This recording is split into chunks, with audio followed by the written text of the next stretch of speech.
ہم اپنے بچوں سے بہت کہتے ہیں نماز پڑھو نماز پڑھو نماز پڑھو، نہیں پڑھتے، کیا کریں؟ وجہ کیا ہے؟ آپ ان کے ذہن میں تو جھانکتے ہی نہیں۔ وہ اللہ کو بھی مانتا ہے کہ نہیں؟ آپ نے جہاں انہیں پڑھنے کے لیے بھیجا ہے وہ گلا تو گھونٹ دیا اہل مدرسہ نے تیرا، کہاں سے آئے صدا لا الہ الا اللہ؟ تو جو کچھ یونیورسٹیوں میں پڑھا ہے انہوں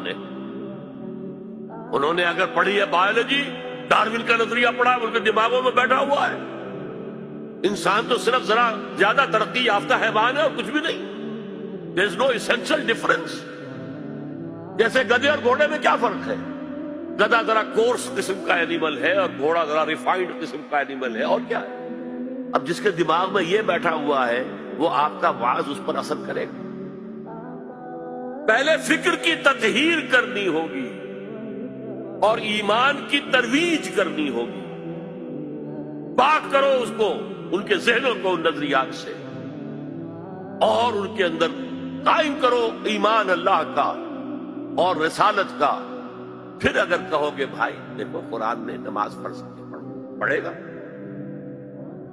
ورنہ وہ قرآن کو ہی نہیں مانتا، رسول کو ہی نہیں مانتا، اللہ کو نہیں مانتا، اس نے کیا آپ کی بات مانی؟